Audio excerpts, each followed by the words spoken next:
But this Nate Dogg, blow some stuff, doctor. I got my natural. I'm in effect for the 9 tray. Y'all recording audio on this motherfucker? Ain't no more juice. Once you got the tape. Put it on. One thing about magic, when you make it magic, the ingredients sometimes don't come with instructions. You just gotta know how to put that shit together.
C-Night from the Dove Shack.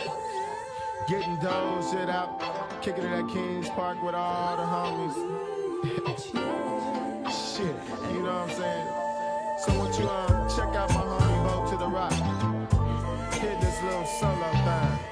I ride with her, I slide with her. Lotion doors from the LBC. All other chicks wanna kick it with me. Cause I run with Warren G. Braids and weaves, busters and G. I was raised off of 21st and Lewis. Pretty rough side of the east side of Long Beach.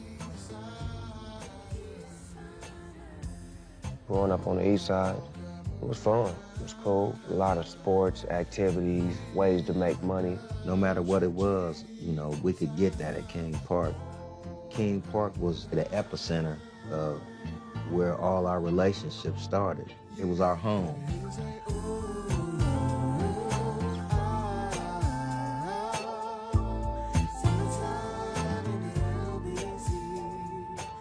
I would walk to school in the morning, me and my sister.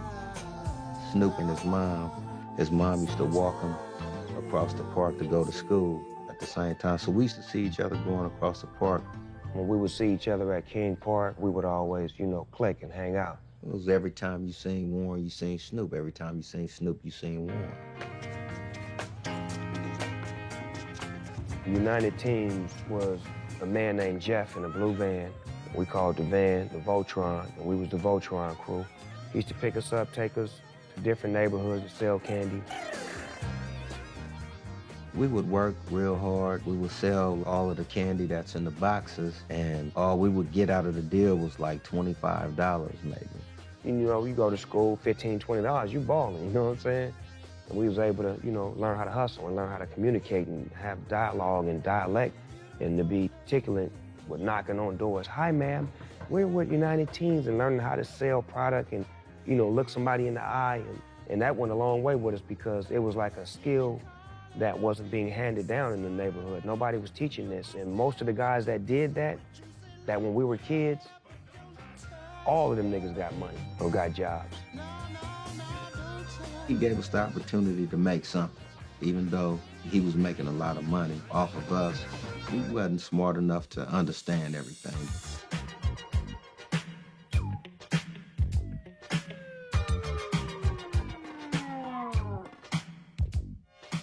Towards the late 70s, music had begun to change and hip-hop was being created. You could just see breakdancing and pop locking and rapping, you know, become the new sensation in the neighborhood. And when it comes to hip-hop, It was New York and Philly that was really connected. That was the core of it. And the record kept, mainly the majors, they only sold it as vinyl because they didn't think that hip hop and rap music could sell albums. And that was the pioneering era. You know, hip hop, when it came out in the 80s, it gave us new hope. You got to remember that before rap, you had to be in a band. You know, you had to really play instruments. If you couldn't sing, or you couldn't play no instrument, you couldn't be in the music business, you know, not as an entertainer. Hip hop changed all that. You know, said, yo, if you got this other skill, and, you know, if you can make records like this, you know, you can hit the same stage as Prince and Michael Jackson and, you know, all the stars of the day. And that was the breakaway thing with hip hop. Average kids were able to make a form of music. Being in school helped me a lot as a rapper because battle rap was like, you know, your 15 minutes of fame back then as far as having a record deal. Nobody really had deals back then, so I entered into the battle rap world. When you're an amateur, that's all you got. You're gonna make your mark at nutrition or at lunch on the senior choir. You know, everybody gonna get around and rap, and you're gonna see who the best. It's like a gang fight. You know, after school, you ready to rumble, and sometimes you win, sometimes you might lose, sometimes you might have a fight. Snoop was so talented, you know, and I was his hype man / security / MC, just, you know, talking to the crowd. I would call his battles out. You know, I would tell him like, Snoop, da-da-da-da-da, want a battle. Let's go get it. Warren G was like Don King or a promoter, because he would always, you know, say my homeboy could do this and do this. And I'd be like, hold up, Snoop, wait a minute. What's that right there? And I would rap about whatever he was pointing at. Hey, Snoop, what about that right there? Oh, you talking about the water bottle going off on throttle, a dog and bust like that. And he'd be like, hey, Snoop, what about this Chinese food? And he would rap about it and break it down and make it work towards whoever he's battled. It was incredible, the things that he could do. As far as Nate came from Mississippi as a kid, and he rolled right into what was going on. First time I met Nate Dogg was Poly High School, 1986. We had a science class. I was beating on the table. I think the Rakim song that came out, I Ain't No Joke, and I was doing that beat on the table. And I was rapping and freestyling, and Nate was sitting like right on the side of me, and he started like singing and freestyling, and we jailed. Snoop was like, man, you need to get down with me and Warren.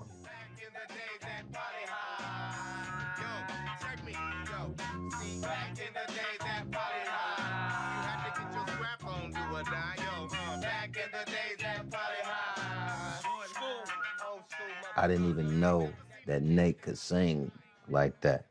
The soulfulness that was coming from his voice was incredible. Just woke up out my bed, and to my surprise, I had to brace myself. I couldn't believe my eyes. The homie just did. Hey, she said this shit burnt my motherfucking eyes, man. She said that listen home. Nate Dogg was letting me use his car for the prom, because I didn't have no car.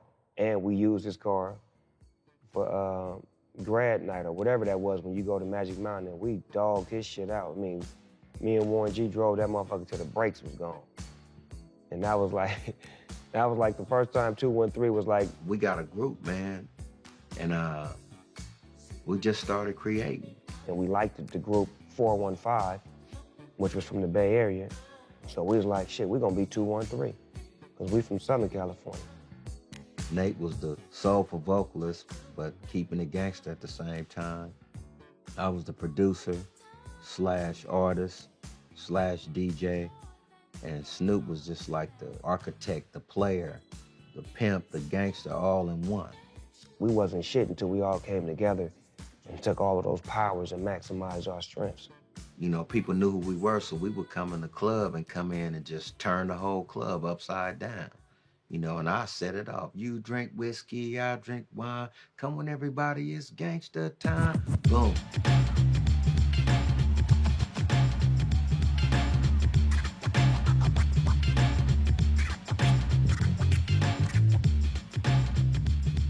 know, those were like some of the funnest times of my life. It was just Snoop, Nate Dogg, and Warren G. Always was about the group, all of us. Music, family, you know, and just friends. That's what it was. That's how we became popular in the city. You know, that's when 213 actually started to mean something. Naturally, the neighborhood loved it, but it's trying to get the world to love it. And once we would take our cassette to certain people and have meetings with record labels or executives or whatnot, or people that we could get to at that time, we wasn't what they were looking for. Never.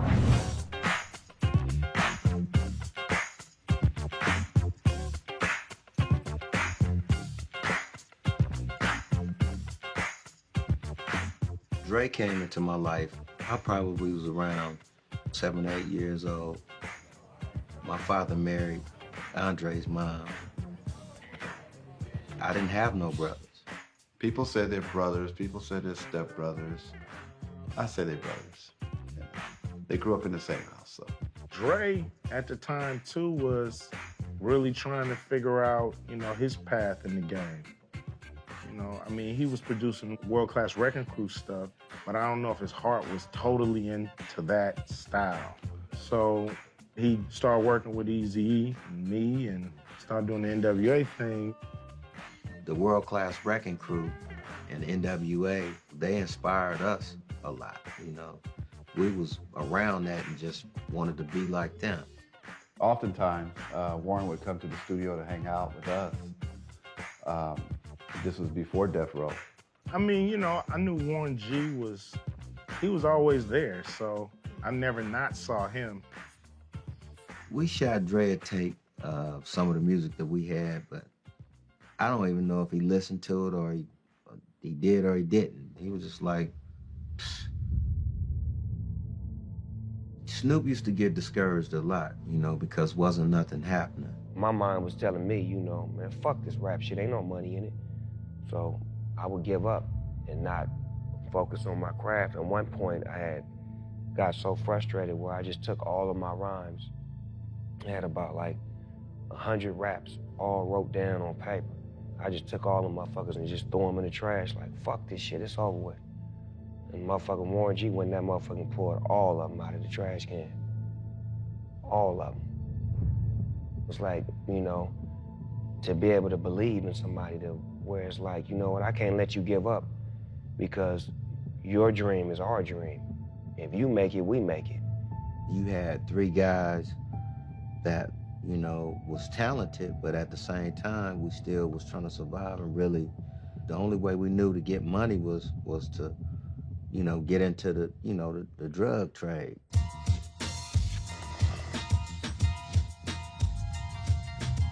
Go find me a rapper who didn't start his career on crack cocaine profits. There was not a lot of people who saw the path of staying away from that shit. Because you taste it, you're hooked. If you try, you're hooked. If you sell it, you're hooked. Frequent use has almost doubled in the last few years. And that's why habitual cocaine users, especially crack users, are the most pressing immediate drug problem. All of a sudden, you have this influx of this new drug that's making all kinds of money and creating addicts. You know, I remember doing music and we were doing clubs and cats is hyper in the club till like 6 in the morning. We thinking it's just the music. Nah, cats is back there like zoned out, not even blinking. Dope game just blew out of proportion in LA and cross country. To win the war against addictive drugs like crack will take more than just a federal strategy. It will take a national strategy. It is a rock house and a smoke house. That is, they buy rock here and smoke it here. I can't say enough for the police and the SWAT team, and they're just doing a fantastic job. When you have $1 million business and it's street money illegal, you gotta protect it. We went from just guys having 6 shooters and shotguns and shit like that to fucking M16s and all this shit.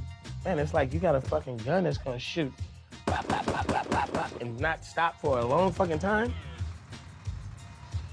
this influx of drugs, guns, addiction, Reagan and Bush disenfranchisement. When Reaganomics kicked in, it took away all the after-school programs. So what else is there for you to do but hang out in the streets? You got your friend coming over to you talking about, I got $500 for doing this, and you like, for real? Dang, how can I get me some? It all started to turn into a cocktail. You know, more murders went up. It separated territorial groupings and made them hardcore gun gangs and drug gangs. 93308, 1303 is behind the unit. 1343 stopping the vehicle, Central and 40th Place.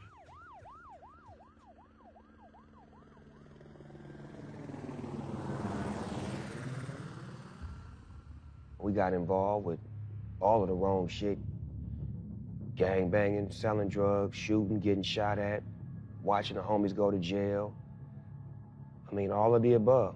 I was like, look, man, we can't keep doing this. You know, you going to jail, me going to jail. We got to let all this stuff go, man, and just be some squares. My theory was, if we did that, we would get blessed. I don't know what made me call my brother Dre. I just called him like, man, what's up? You know, just to say hi. And he was just like, shit, come up to this bachelor party we having. So I was like, all right.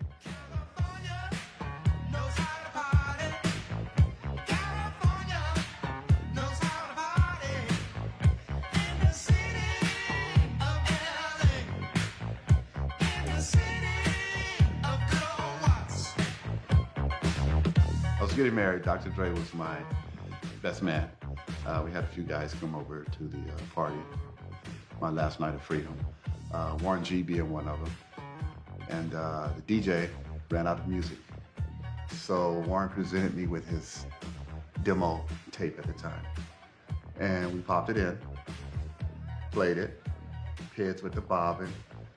Of course, Dre wanted to know who was that.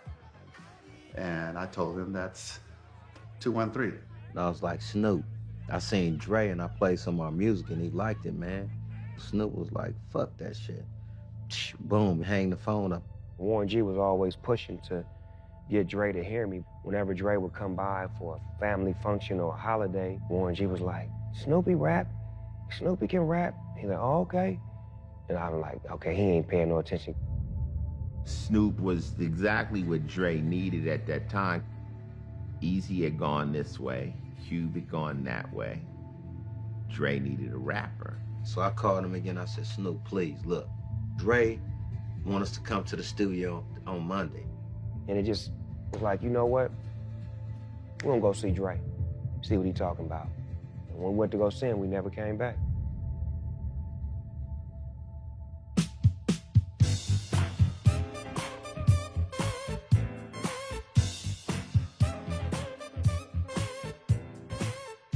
One thing about music, it always has a forefather and it has a generation that takes it to the next level. G-Funk, to me, is the extension of P-Funk. P-Funk was created by George Clinton with the Parliament. P-Funk is a combination of all the eras of funk that we've done. Parliament started in the 50s as a doo-wop group, came through Motown. Then we started doing the psychedelic, Jimi Hendrix thing with Funkadelic. And then we got the horns, all that mixed together. We called it P-Funk. On the West Coast, it was religion. We were raised on Parliament Funkadelic.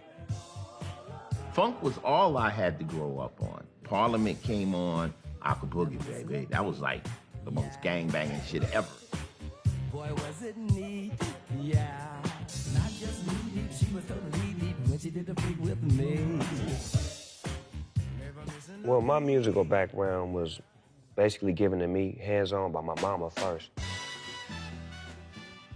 My mama loved great music. She had a bar where she had 8-track cassette players. Always had parties in the living room. And my mama partied Monday through Monday. And that's how it was back then, you know. Her friends would come over. They would be partying, drinking, music in the living room. And all the kids would be in the back room. And then me, I would come out. And I come out there and dance, bump with a big fat girl. you know, do my thing or whatnot. The entertainer side of me was being groomed without me even knowing it. My family members and my mom would be the ones who would encourage me to be like the life of the party at the age I was at. Party, dance, and occasionally sip some Slit Small Liquor Bull. You hear me? My mama was like, Snoopy, how you feel? I said, how the hell you think I feel? And she like, you ain't never having another drink again a day in your life. You ain't gonna talk to me like that. That's how I got my first dose of real good music. You know, the R&B, the Betty Wrights, the Isley Brothers, the Gap Bands, the Curtis Mayfield, Marvin Gaye's, all of the above came from Mama. I'm a very soulful person. I like to do music to make people feel good. And that came from, you know, being around my father.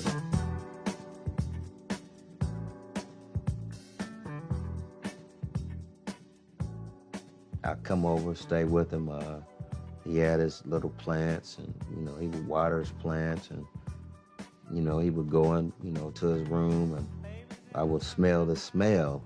I didn't know what it was. Back then, I would just lay down by the records, you know, my headphones on that he got me, and just listen to music all day.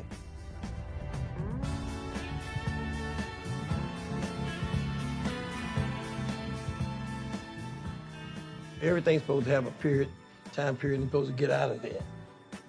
People didn't have enough of funk when our time was over. There was always the area of funk that was laying around, that was always in the crates of that uncle who might have just collected 45s. So when we go make our own music, we just kind of do an interpretation of what we grew up on. We just kind of, you have these influences. The G-Funk was really like bringing Parliament and bringing that sound to hip-hop.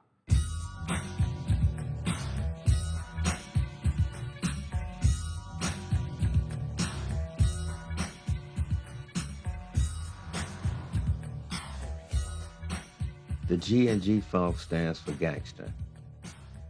Above the Law was the group who made me a part of what was going on, which was the gangster funk.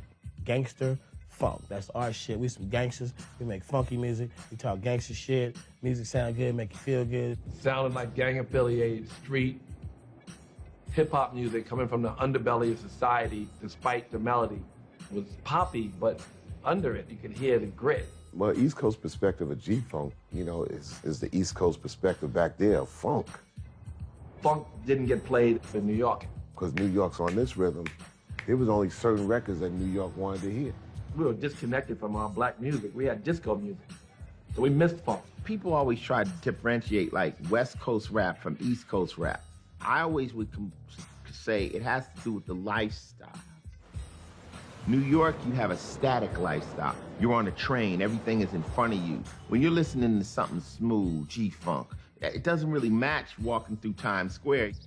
The beats that were coming out of the East were like 90, 95, 100 beats per minute. But in LA, you in your low, you rolling, you need something to ride to. Go funky. And funky meant dropping it down to 80 beats per minute, get some instrumentation in there, and riding it out. It was sine waves, it was, you know, oscillators and bass guitars and guitars at the same time with keys, you know, all mixed up in melody. And nobody was doing that, and that's what was changing the game.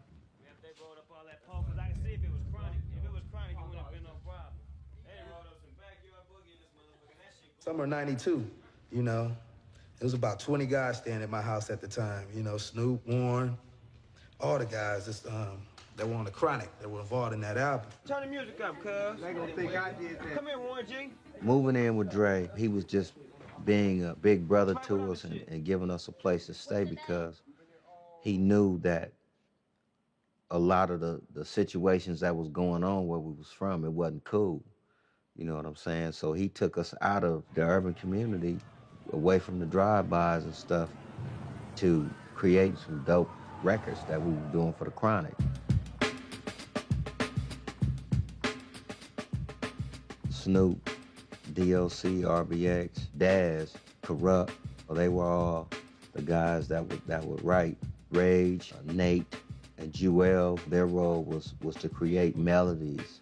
I was the guy to go out and go buy records and find ideas and stuff like that. And then if he liked it, I was like, take it. I mean, we're family.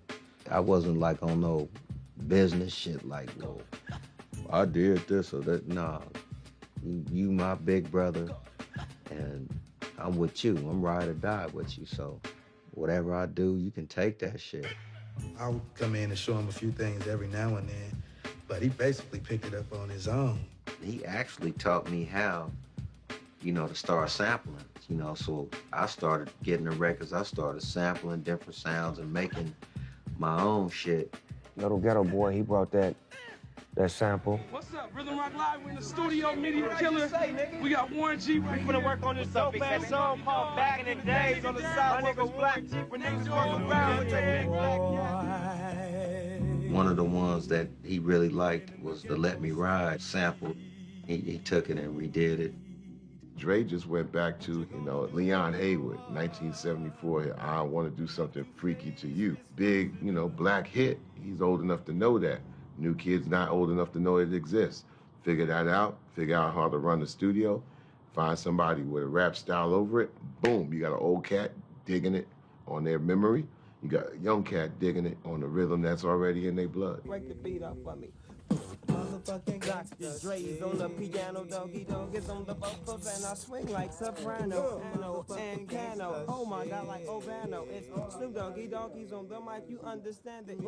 Once Snoop came in, and we decided that this is the person that we're going to work with, this is the road we're going to take, I took it upon myself to put the kind of energy into him it would take for him to be great. Yeah, this is a story of famous dogs, rhythmic dogs, harmonic dogs, house dogs, street dogs. DOC, that's when he became my sensei and my writing guru. Dr. Dre and DOC had a bomb with Snoop, and it's called Artist Development. Dr. Dre had the beats, DOC with the lyrics. We would go to his house to write songs and get the music and create the ideas. We took the beat home from Dre's place. We walk up the street to the store, get us some Miller Genuine drafts, and we sit down, we listen to things, and I say, okay, now you take the beat, you go upstairs, I'm gonna stay down here, we're gonna write. He goes upstairs, it takes about an hour, we meet up. He goes down what he wrote. That part is really cool, dog. The way you started it off is kind of iffy. So let's erase these 4. Let's move these 8 up. Let's make 4 new ones. Now we got 16. Now you understand what it takes to make a verse complete.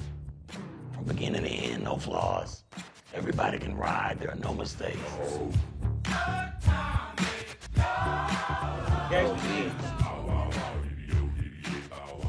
Dr. Dre is a bad motherfucking studio, meaning that you could be doing this shit that sound like this, and when he finished with it, that motherfucker gonna sound like that.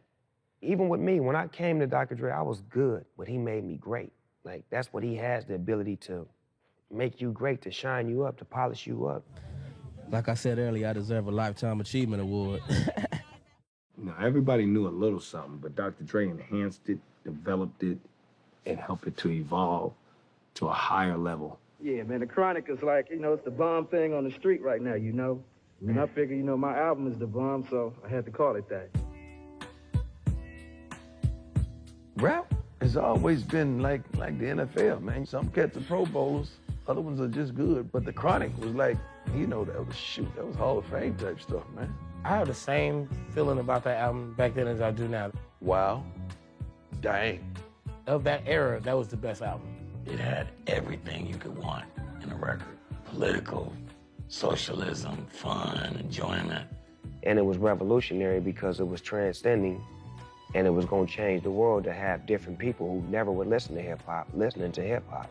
But when you're somebody like Dre and you have access to all that good talent, it was just a masterpiece. When Chronic was released, that was your introduction. Because we already knew Dre from Wrecking Crew, we knew Dre from NWA, but now you got Dr. Dre as a producer again, but he's introducing you to cats that you never heard of. Now you can look and you say, oh, Snoop Dogg, Lady of Rage, Daz, Corrupt. Those are names that you've been knowing for years. These dudes was masters of their craft. It was like a darn dream team right here on one album. The songs never really ended before the next one started. It was, they fused together, and it was an experience. You weren't allowed to skip to the next song. You just listened to the album and let it play. I think what made the Chronic different than anything that came before it was that you heard voices matched with great production, concept. It was a story. It told a story of an era in Los Angeles, California around the riots. If NWA scared you for whatever reason, Snoop, Dre, and everybody was pretty much saying some ill shit too. They just presented it different. I don't believe that white America could take NWA as much as they could take the Chronic. NWA opened their eyes, but the Chronic opened their ears. They didn't understand what NWA was going through when they were saying, fuck the police, they doing this to us, this is then that. But when the Chronic came out, Rodney King got his ass beat. Oh, that's what you niggas was talking about.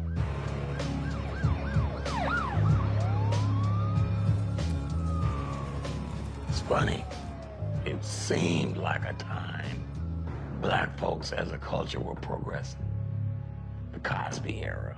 But when I got to California, the police was doing those dudes real bad.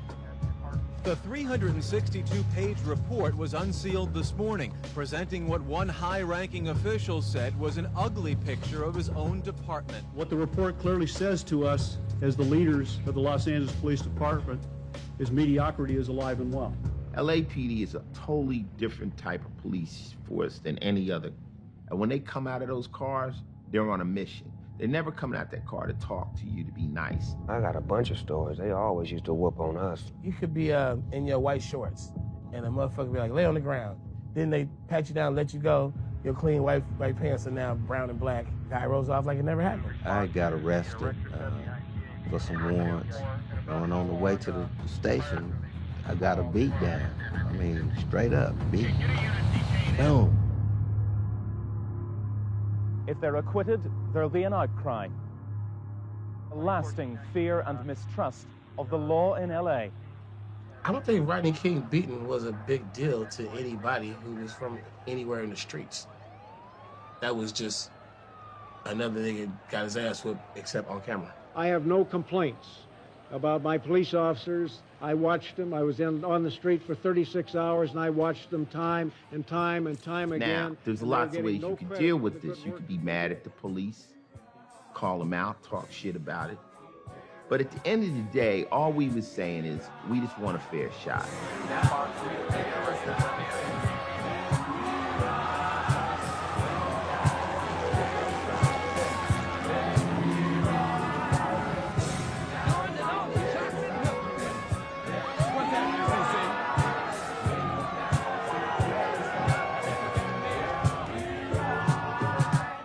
What we saw last night and the night before in Los Angeles is not about civil rights. It's not about the great cause of equality that all Americans must uphold. It's not a message of protest. It's been the brutality of a mob, pure and simple. That affected my lyrics on Dr. Dre's album, The Chronic. Naturally, the music is going to depict what we're living like. The lifestyle of the music is the lifestyle of the person. Eased rap, stories that are relative. Yeah, there's gonna be some anger in some of it, because the anger never dissipates until it has clarity of education. It's commentary. We were speaking, not just us, but we were speaking to the world. What do you think the reason people are so into the album? Why do you think? Because it's, it's just some funky shit, There's nothing out right now that can compare to that album. I spent a whole year working on it. This is the longest I ever spent working on a project. And it's definitely deserves everything it's getting right now, because it's a good album. People want to hear some good shit. Dr. Dre took a chance on all of us, and it paid off in many ways, not just financially, just being part of hip-hop history by putting entities in the game that helped change the game. Yeah, I'm gonna play y'all a tune. This is a song I composed when I first made it, I took it home, and I played it for my mama. And I like to play it, and here it go. And when I played it, she looked at me and said, boy, I know you're not gonna sing that song. What song? Yeah, The Chronic, baby. What was it, The Chronic? Check it out. The Chronic on your motherfucking ass with my nigga Dan. Yo, they say it's like that. They say it's When I went to the earlier sessions before the Suge influence, they were having like a party, man. They were like a family. And we're sitting here with Dr. Dre right here from their record. Gin and juice.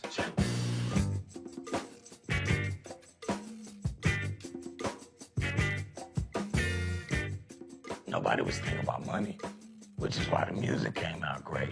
He's not greedy at all.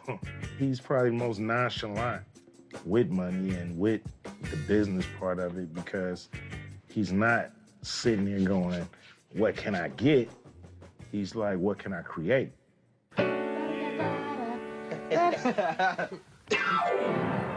Suge took over. It was a different vibe there. It was a little more tense. And Suge was the CEO. He ran the whole ball game. You know what I'm saying? He ran Death Row. Dr. Dre just gave us the lane to do what we love to do. We love to make music and work and all that. And Suge made sure we had that lane and made sure that lane was clean. Suge didn't do shit musically. Suge wouldn't know a hit record if you took a Parliament Funkadelic album and slapped him in the face with it. But he helped facilitate the deals that put us in a place to be able to do shit. And then once we started doing shit, then he started going and making backdoor deals by himself. We started to bring in people that he termed as security. Suge had all these like gangbanger kind of cats all over the place, and then you come in the door and like you got a gun on you, and if you did, they like, can you just check it right here at the front desk? So they open up the drawer and it'd be like 20 guns in the fucking drawer. You're like, man, where the fuck am I at?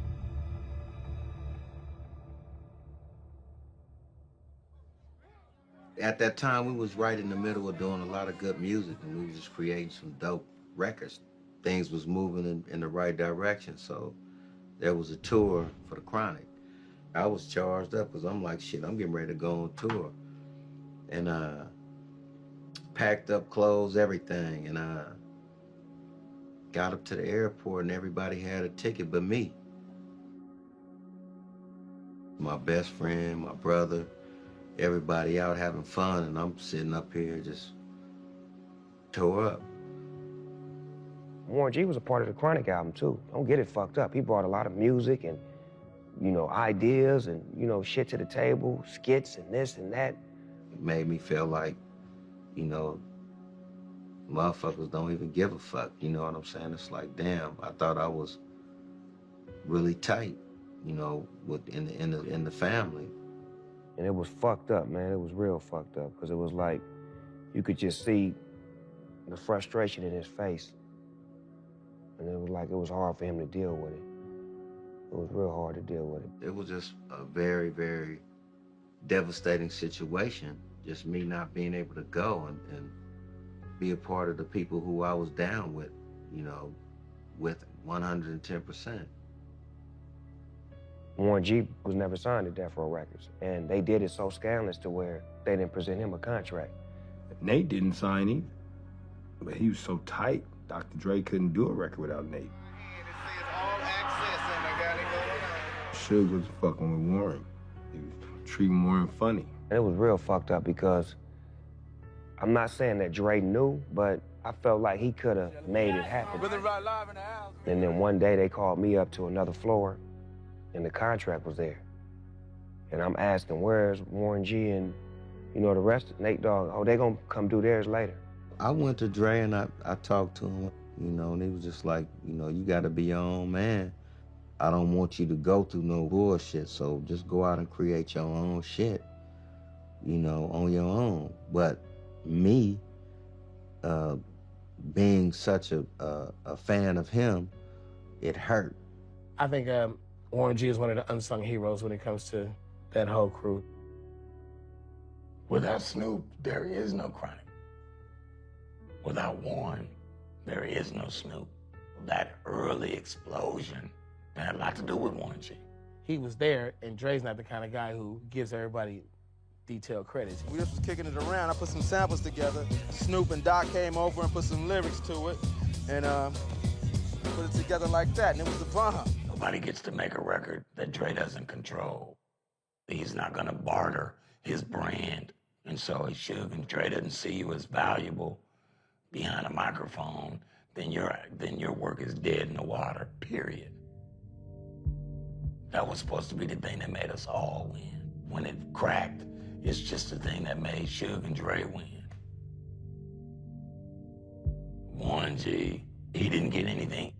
Death Row pushed him out when it started to explode.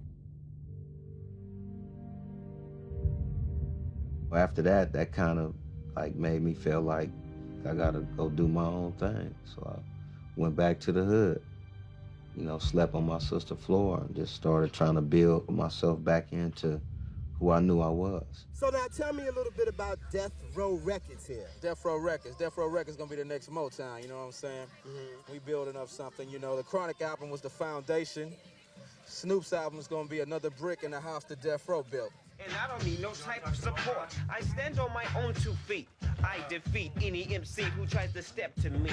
Blow them like ashes. Mashes with the DPGs. Niggas freeze at ease. Please, I'm the S. Oh yes, I guess I'm blessed. When I take the microphone, I don't be smoking no stress. I would have never signed it if I'd have known he didn't have a deal.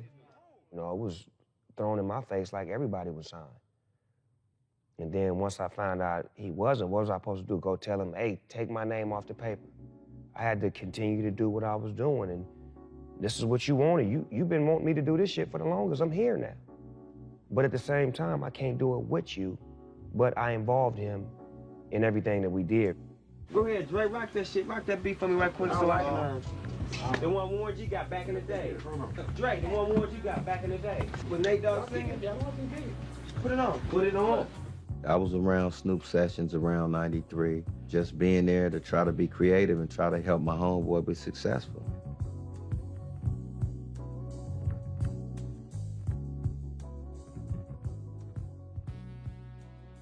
Just seeing and watching how far he went from being here to growing up into a full-fledged artist.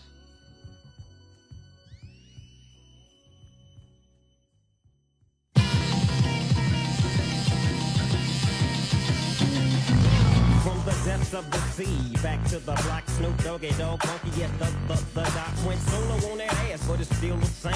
Long Beach is the spot where I serve McCain. Doggy Style was the most anticipated rap album of all time when it came out. It's like you just couldn't get enough Snoop.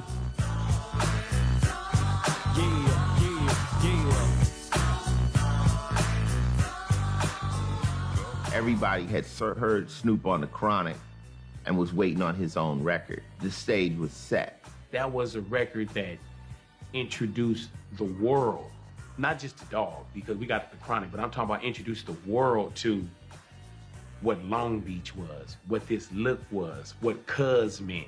You know, and then when you think about the What's My Name video, to be in Long Beach and shoot that video on top of, you know, the VIP, it wasn't a pretty video where it had to be pretty ladies and it had to be most beautiful car. It was like, no, I'm in the hood, this is where I come from, this is where they love me, and this is where they accept me. When he hit, he hit. He hit it at the fall. He hit it at the fall. Unbelievable. Snoop Doggy Dogg in the house with the pound like every day. And I'm right back up in you with Dr. Dre. And like I said, none of y'all can get with this. And none of y'all can get with this.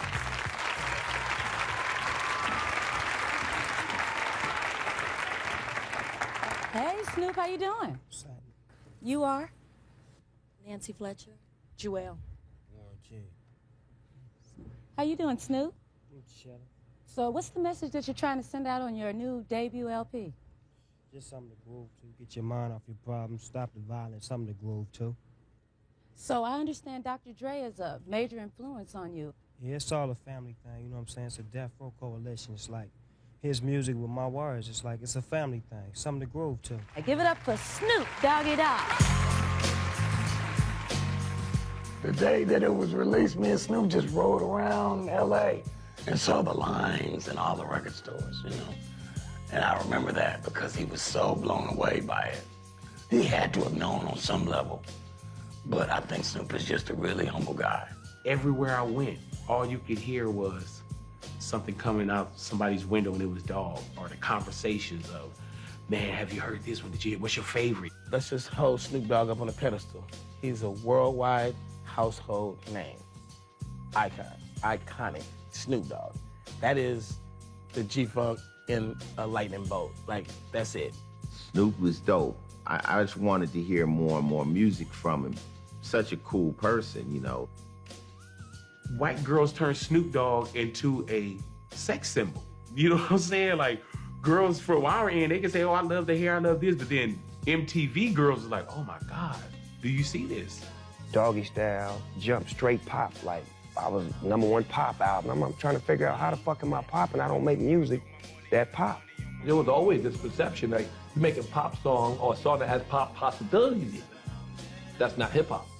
But from a person who's cultural, loves hip hop, that is very hip hop. Pop means that you're popular. As real as I was, as hard as I was, as gangster as I was, white America accepted it faster than black America. White motherfuckers smoke weed just like niggas. Probably more, because they don't get in trouble. No shit. They probably on their bongs and shit and having a good time. They can relate to the dog. So I became popular with being the lead voice from the Chronic album that stepped into his own, produced by Dr. Dre, with a new spirit, new feeling, and a whole new swag. Nobody had a swag like mine that was hard, but in pocket and mellow. Snoop had an original flow, an original cadence, an original look. Never seen somebody where they were getting their hair braided on the porch in their video. You know what I'm saying? You never seen someone doing a Black Home Alone.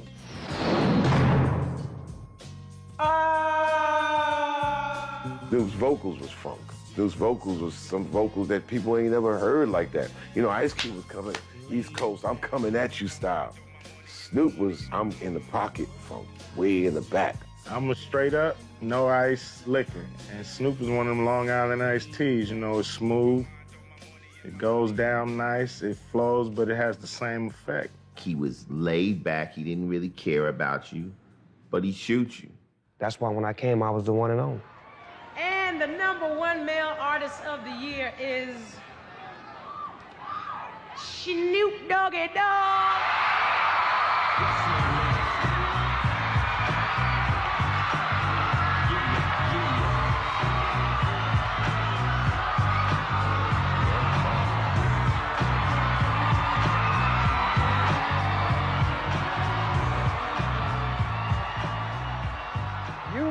Are responsible for the producing of this album. Now, what goes into being the producer of a hit album like this? A lot of hard work, you know, kicking it in the studio. A lot of people like these people in the studio. You know what I'm saying? Yeah. Everybody drops their 2 cents in the bucket. You know, I can't do it by myself, and we come up with a masterpiece. Dr. Dre. You know, things went the way they went. I still wasn't gonna give up on being a part of what was going on, and you know, they my family. One day I was up at the studio with, you know, with everybody, with Dre, Snoop, and just everybody, our whole crew, and John Singleton and Paul Stewart was up there, you know, looking for songs for their soundtrack. I had recently got hired by John Singleton as the music supervisor for his second film, Poetic Justice, and we talked about, you know, trying to get a Snoop record for our soundtrack. So while I was hanging out at the studio trying to get this Snoop song, I met Warren.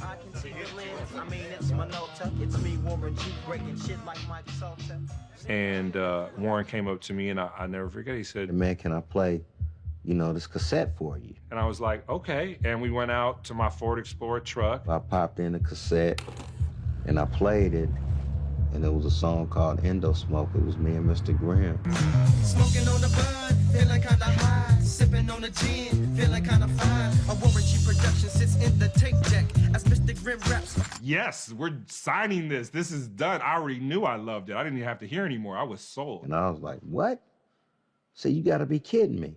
I mean, the 2 and 3 stuff was demos. They never came out or anything. So this was the first records that ever came out by him. Ooh, hey, now you know. Inhale, exhale with my flow. Break away, come again like this. The LB to the C, 2 times don't miss. Cause if you do, you break, you get broke. Me and Mr. G and the Indo Smoke. Indo Smoke opened up the floodgates for a lot of the record companies to start reaching out to me. Because Indo Smoke was on the radio, it was being promoted. People was just like, who was this guy? Who was the other guy? You know, they wanted to know who we were. It's about, is there a melody, is it soft, is it accessible? Indo Smoke was made to be on the radio, to go through the roof, that was street, even though it had melody.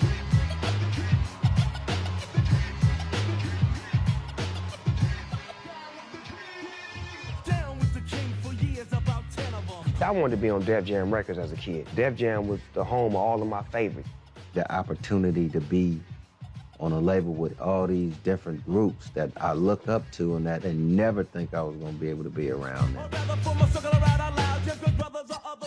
But I didn't know that the company was in debt. Def Jam was dying. Def Jam wasn't making no fucking hits. They was dead. We was wearing their asses out. Death Row, we was the #1 label, period. You understand me? Gangster rap and in this music industry. But Def Jam is historic for hip-hop. You know, they had that huge run with the Beastie Boys and Public Enemy and all that stuff, and they had kind of lost their way, so to speak. Here's a company that's 20 million in the hole. We had just reset the company. Polygram was in. And the first thing that came out was Warren G. They needed something to take them into the next realm. And by that time, you know, funk had gotten around, G-Funk had been around, and the East Coast record label had to figure out how they could kind of get in on this. The signing of Warren G to Def Jam, at that point, was a lifesaver for the label. Is this filming? Yeah, you ratting mouth. Hey, this Warren G, you know what I'm saying? This is live coverage, you know what I'm saying? My documentary. I'm up here at the studio, you know what I'm saying, handling business. Regulators. We regulate any stealing of his property. We're damn good, too. But you can't be any geek off the street. Gotta be handy with the steel, if you know what I mean. Earn your keep. Regulators! Mount up! Regulate was a song I did for my album. What I told Nate to do was sing, you know, let's tell a story. You know, just follow my lead. So I set it off by saying, you know, it was a clear black night, a clear white moon. Warren G was on the streets. Trying to consume some skirts for the E, so I could get some phones rolling in my ride, chilling out. Nate came in and he followed what I said. He was like, just hit the east side of the LBC. My mission trying to find Mr. Warren G. Seen a car full of girls, ain't no need to tweak. All of you search know what's up with 213. It's a duet, you know what I mean? It's like a great answer back and forth kind of record. And here's the way it's sang, really melodic and no problems, but it had a threatening tone to it. That's what made it cool, right? We would feed off of each other. We didn't even think that it was gonna be as big as it is today. First time I heard Regulate, like, dang, who's this? This, you know what? It's smooth. I felt inspired when I heard it. You know, I felt something like, oh shit, hit. And then, of course, he had Nate Dogg riding shotgun. It was unfuckwittable. That was like a dream team right there. That was like playing 2-on-2 with anybody you want. Y'all, come on, let's go 2-on-2, all right? I got Nate Dogg. I'm tweaking into a whole new era. G-Funk, step to this, I dare ya. Funk on a whole new level. The rhythm is the bass and the bass is the treble. Regulate was just such a smash. It was just such a huge hit. And it got full 100% West Coast respect. That's classic hip hop. That record goes down in history. And most people can say that record word for word. Chords, strings, we brings melody. G-Funk, where rhythm is life and life is rhythm. There was no love lost between Death Row and Def Jam. Def Jam had Warren signed, but Death Row had Nate, you know what I mean? And one can't do one without the other. Suge had a problem with Nate Dogg being on Warren G shit because he felt like Nate Dogg was a part of Death Row. But if Suge was a great businessman, he would have signed Warren G the same day he signed me.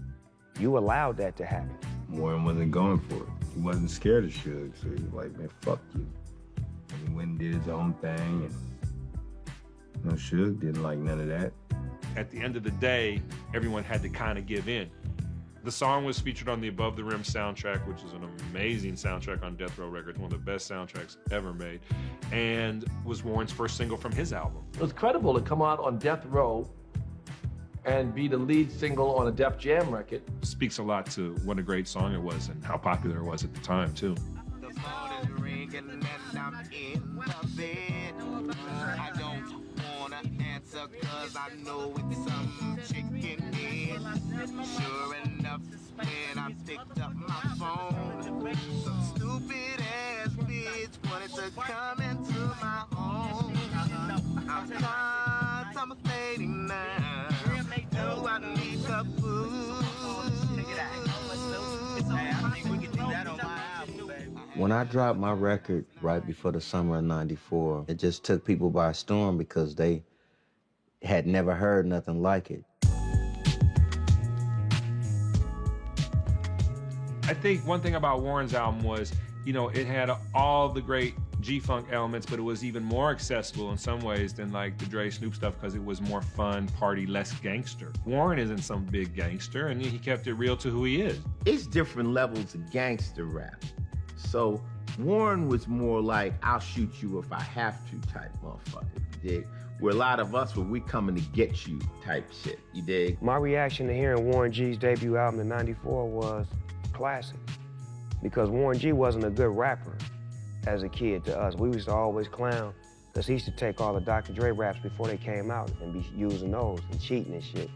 So when I heard him on there rapping and doing his shit, his production was next level. He was basically on the same level as Dr. Dre. Didn't use none of the shit that I do, you know, none of my sounds or none of that shit. He just came out and did his own thing, came up with his own shit, which is dope. His album was like a runaway success. It was very quickly triple platinum. This is Warren G, you know what I'm saying? Has it gone platinum yet, Johnny? It's platinum now. Almost double. Double? It'll be double by the end of next week. I don't even think Russell and Leor and them understood what was really going on. I'm an optimist, so I thought we would survive and we would grow and we would do something innovative. And, you know, I didn't expect that deal to go just the way it did. Warren's music was worldwide because the melody plays no matter what the language. He showed the pop potential of hip hop. And he saved Def Jam with that record. It was the biggest record that they had in a long time, that's for sure. Without Warren G, we would have had to sell the company. We would have fell apart. Without him, would we have a Jay-Z or a Foxy Brown? I don't know. I don't think so. We certainly wouldn't have had the support to go out and build those acts. I thought I was like the biggest nigga in the world when I went to Europe. I performed for like 50, 60,000, Wembley Arena, you know what I'm saying? I'm popping. So this time I go, Warren G is already over there. So I'm like, I got my homeboy in the house. I'm finna bring out a special guest. I bring this motherfucker Warren G on stage. What's up, man? All 100,000 motherfuckers stand up, lights. I'm like, this nigga is Elvis over here.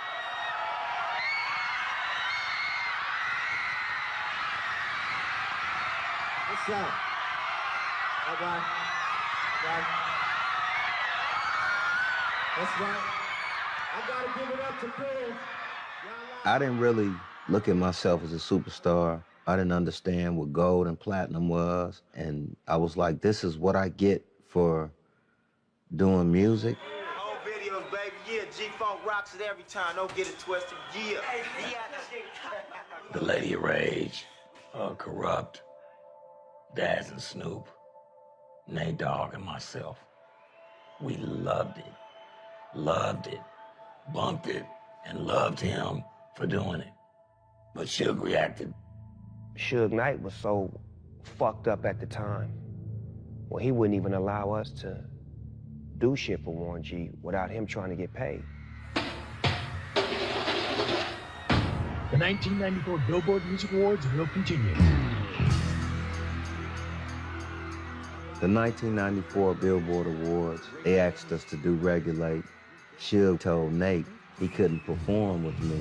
Nobody asked me to call Suge regarding Nate's performance. That's what I was there for. I would have called. Well, I don't think Warren was afraid of me either at that time. I had my people there. He wasn't trying to be the aggressors. you know, but at the same time, wasn't nothing gonna happen to Nate, because that's my homeboy.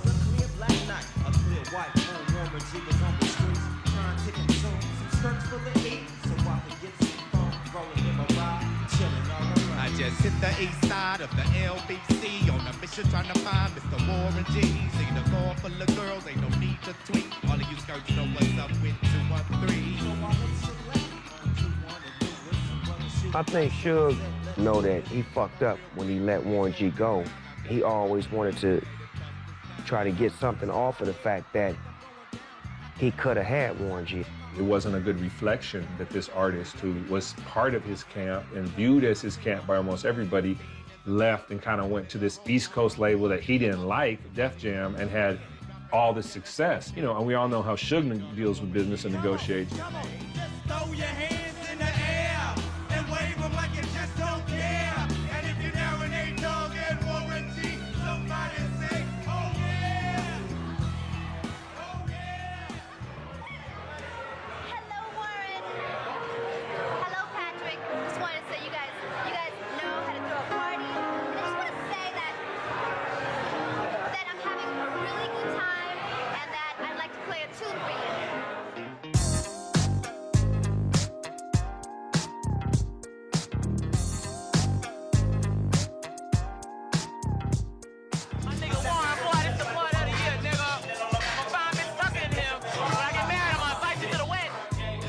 During that era, G-Funk sold more records than any group in any era, number-wise.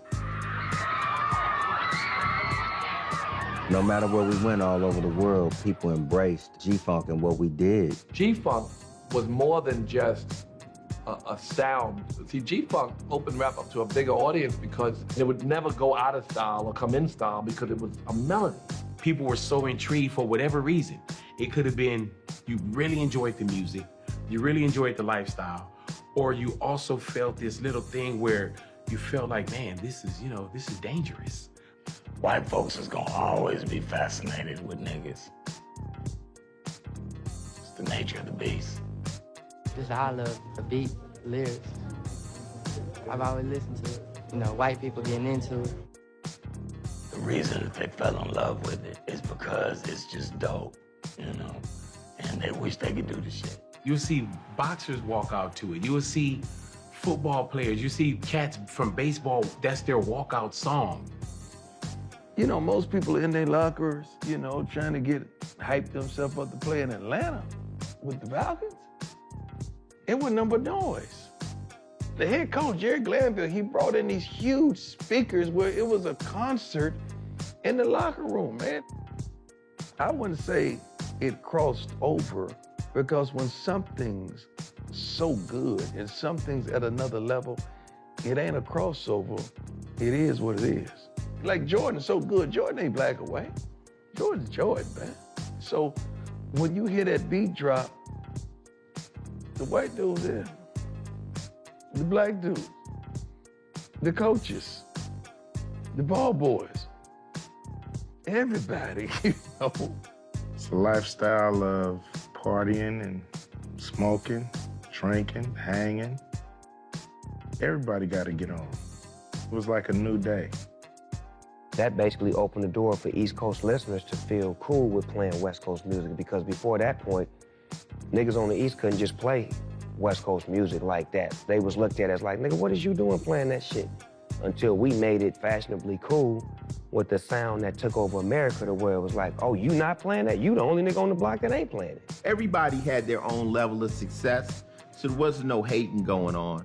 We were handling business. Business was getting handled, but at the same time, it was just too much fun at that age to be making that sort of impact in the music industry. It was just too much there to not enjoy. And I was like, these dudes is turned up, man. They living La Vida Loca. Babe, I got handcuffs at home waiting for you. In Miami Lakes, baby, I got handcuffs waiting for you. On my bed.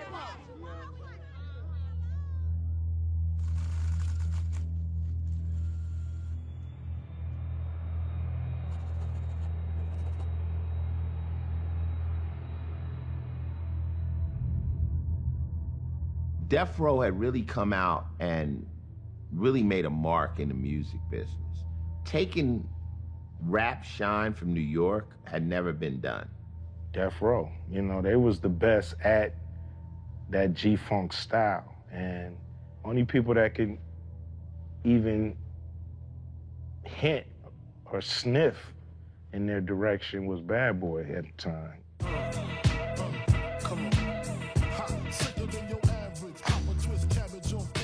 Puffy, he had started Bad Boy Records, you know, out there in New York.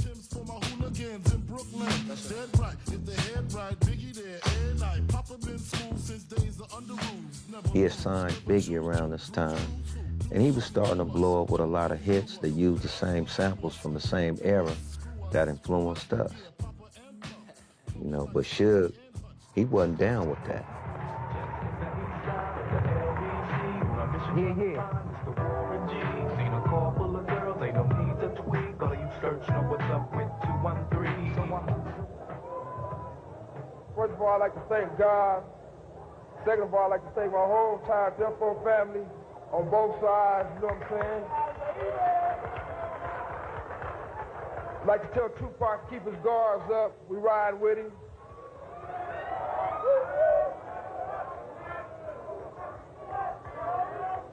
And one other thing I'd like to say, any artist out there want to be an artist and want to stay a star, and don't want to have to worry about the executive producer trying to be all in the videos, all on the record, dancing.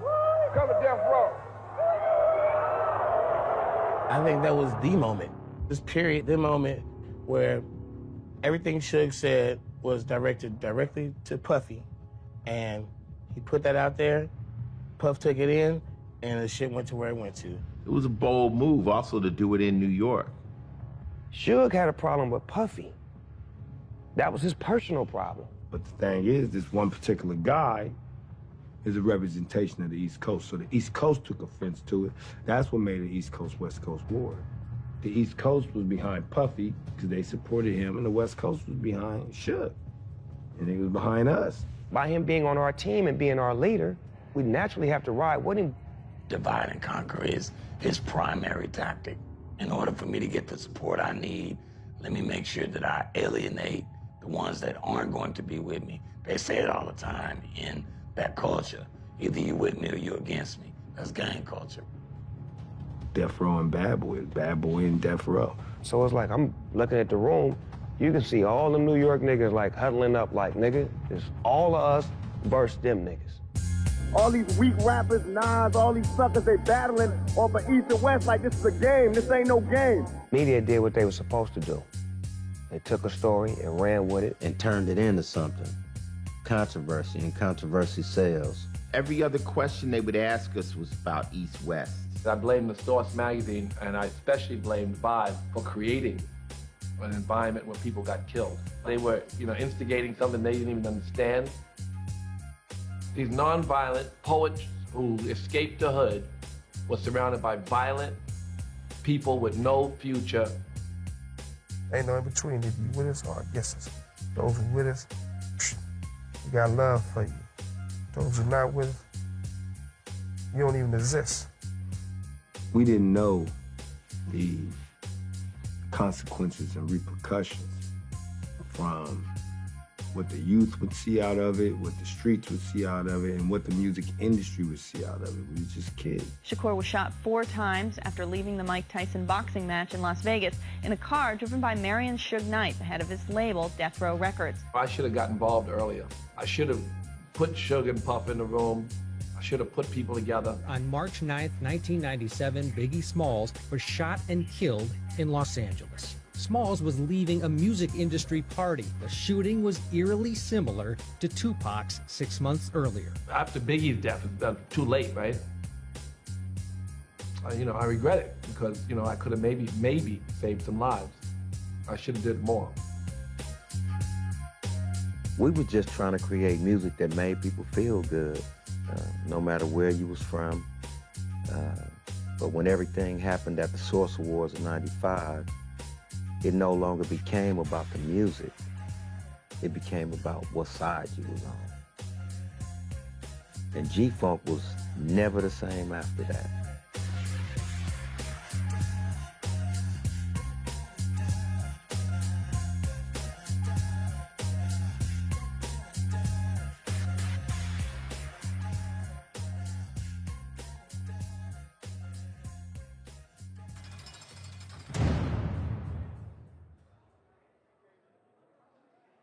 There's a lot of people in hip hop that made records that drifted into oblivion.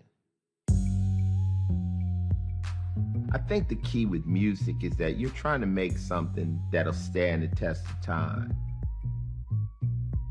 When you're doing original music and you're bringing in melodies and you're bringing in the fusion of rap and R&B, I think that's the legacy of G-Funk. I do believe that G-Funk era was when hip-hop figured it out. It was like these guys were like, let's fucking smoke and drink and make the best fucking music in the world. You could have locked those people up in a studio for years and they would have just kept giving us timeless music. One thing I could truly say about all these cats, man, they've been consistent. Warren G has always been the same cool, calm, collective, intelligent dude who thought before he acted. Snoop, same way. What Dog and Nate and Warren G are to each other are the type of friends that you want. They are the reality and vision of what you would call childhood friends that grew up together and been friends until the end. Good dudes, even in the midst of all of that shit that they had to live in, their heart is good, you know. The rest of us, we changed our thing. We thought more of ourselves, and it came back to bite us. Warren G is excellent. Warren G's in an era. You know what I'm saying? Not everybody's in an era. Some of y'all are just down. You know, being down is cool. We need you. But in era, everybody don't get that. And I know Snoop hears the same thing every day. Warren hears the same thing every day. Daz and Corrupt hear the same shit every day. Y'all raised me. We raised millions of kids. We raised them, man. The same person wouldn't even say that to his own daddy.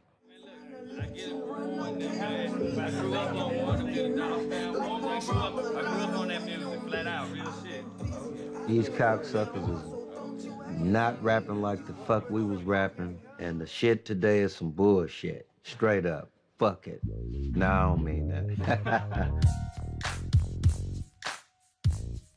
If you were to delete G-Funk music, I think that rap today would be totally different. G-Funk changed hip-hop dramatically. And artists of today, some don't even realize it. There's so many branches, limbs, and whatever you want to call it that came from what G-Funk was. There's these beautiful melodic songs, these gangster rappers on them, that an artist would never have dreamed to make them. Man, I think everybody playing homage to funk. If you listen to those bass lines of all the songs that come on nowadays, it's straight G-Funk. Kendrick Lamar is kind of like the culmination of all the old souls of the West Coast. Kendrick, that's a funky moment. You put that on the party, everybody's up off their ass. You got a problem. YG, he got that funk in him. Ty Dolla $ign. Wiz Khalifa. Shit, Wiz Khalifa's from the West Coast now. He ain't from Pittsburgh no more. He out here, he got the funk. For Warren to say that I'm G-Funk, it's cool as hell. I would definitely consider Dre and Warren and Snoop to be big influences of mine, and not even just on my music, but just on my lifestyle. There's an absolutely 100% influence of G-Funk in my music. The fact that, you know, I sing on all of my hooks like Nate Dogg. My producers that I work with, Sledgerin, Eden, and everybody, they're all heavily Dre influenced, and just that era of music, I definitely keep the G-Funk alive. The young rappers nowadays are saying, "Yo, my mama used to play your music all the time when I was a baby." They didn't grow up off Motown and R&B, they grew up off of us. So that's how the foundation is spent around that. We are the Marvin Gayes and Smokey Robinsons. You have to pay respects to the G-Funk. They smoothed out music and added certain elements that are now stamped in the game. All of my core fan base, anytime they hear me or anytime you think about me or listen to my music, those are the elements that you're gonna think about. So it's like, That's how I've been inspired, and it's always going to be a part of me, and it's always going to be a part of my fans as well. That whole West Coast era is the foundation for a big chunk of hip hop right now. And that different, credible factor made G-Funk the best brand building thing for hip hop. G-Funk completely commercialized gangster rap. It just pushed it to a whole nother level, you know? The economics of hip hop finally kind of settled in. You know, people knew what they were worth, knew what they were supposed to get. To me, that's the money age. We just realized that this is a multi-million-dollar business, that you gotta do what people expect of you. Whether it's making music for movies, making music for video games, making just cultural moves. You know, because a lot of corporations of today, they're using hip hop to sell their products. You know, I just got finished doing a Sonic commercial. I just got finished doing a Geico commercial. So now it's part of American culture. And hip hop became pop. I mean, hip hop is the biggest music around the world. Any country you go to, they love some hip hop. You know, everybody got their own version of it too. So, you know, we now are at a point where, yeah, it's very commercialized.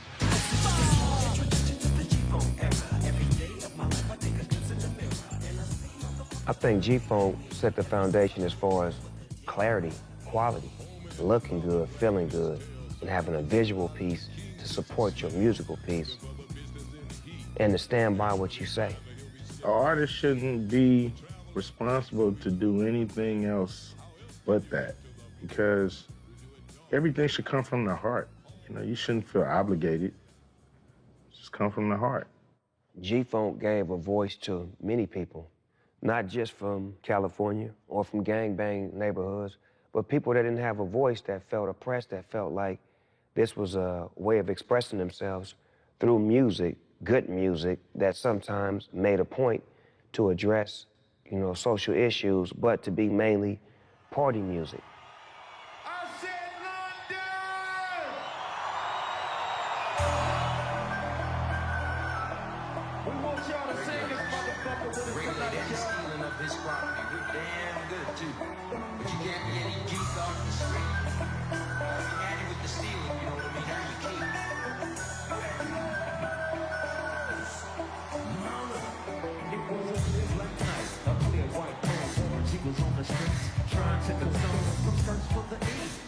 Get some phones rolling in my ride, chilling all alone. Just hit the east side of the LBC. On a mission trying to find Mr. Warren G. Sing a song for the girls that don't need to drink. All you hoes know what's up, it's 213. So I look select on 21 and Lewis. Some brothers shooting dice, so I said, let's do this. I jumped out the ride and said, what's up? Some brothers put some gas, so I said, stuck. These hoes keeping me, I'm a glide and swerve. Strippers looking so hard, it's straight hit the curve. Want the bigger, better things, there's a horny trick. I see my homie and some niggas all in his mix. I'm getting jacked, I'm breaking myself. I can't believe they taking more as well. They took my ring, they took my Rolex. I looked at the nigga, said, damn, what's next? My homie and blunt, and they all around. They never see it if they going straight pound for pound. So we come up real quick before they start to clown. I best pull out my crap and lay the busters down. They got guns to my head, I think I'm going down. I can't believe it's happening in my own town. I had wings, I would fly. Let me contemplate, I glance to the cut and I say my homie name. Street in the clip and one in the hole. They know he's about to make somebody serve on. Now they dropping and yelling, it's a tad bit late. They know the Warren G had to regulate. Just throw your hands in the air and wave them like a dip. This documentary is probably so important because G-Funk is three dudes: singer, rapper, producer. And from that friendship spawned the careers of a whole bunch of people and made a whole lot of money for a bunch of people. And there'll never be three dudes like these guys ever again in music. As it should be. 213, baby. Oh yeah! I'm swinging into a whole new era. Even G-Funk step to this idea. Funk on a whole new level. The rhythm is the chords, strings. We bring melody. G-Funk. The rhythm is life, and what? And life is rhythm.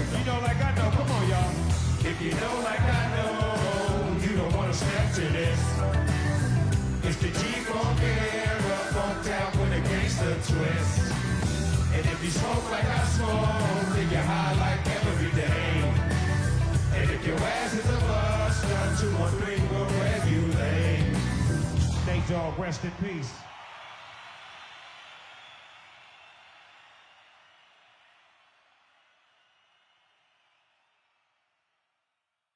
Nobody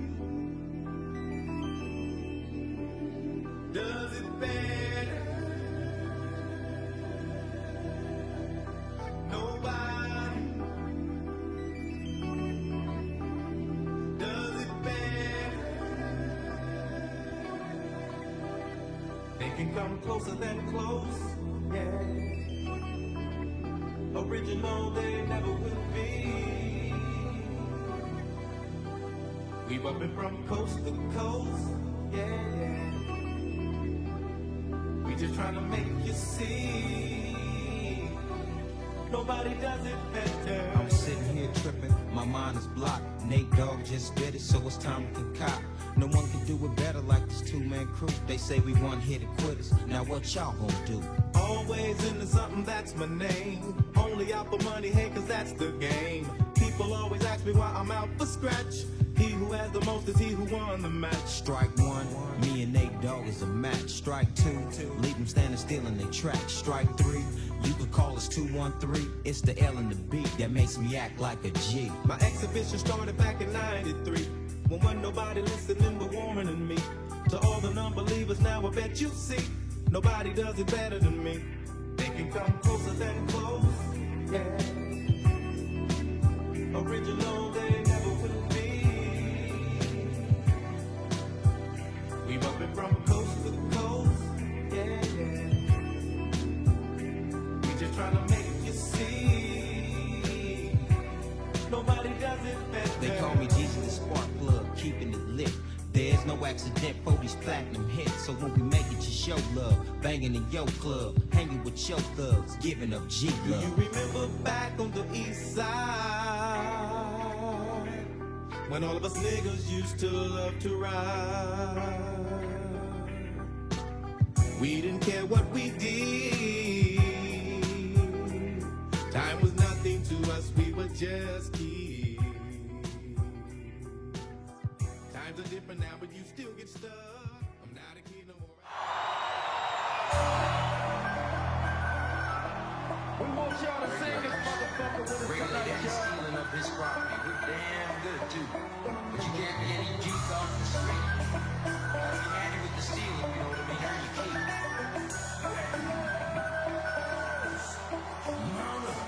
It was a clear black night, a clear white man. He was on the streets trying to console some search for the E, so I could get some phone. Rolling in my ride, chilling all alone. Just hit the east side of the LBC. On a mission trying to find Mr. Warren G. Sing a poem for the girls, they don't need to twitch. All you hoes know what's up, it's 213. So I looked to left on 21 and Lewis. Some brothers shooting dice, so I said, let's do this. I jumped out the ride and said, what's up? Some brothers put some gas, so I said, stuck. These hoes keeping me, I'm a glide and swerve. Since I'm looking so hard, it's straight hit the curve. For the bigger, better things, there's some horny tricks. I see my homie and some niggas all in his mix. I'm getting jacked, I'm breaking myself. I can't believe they taking more as well. They took my ring, they took my rope.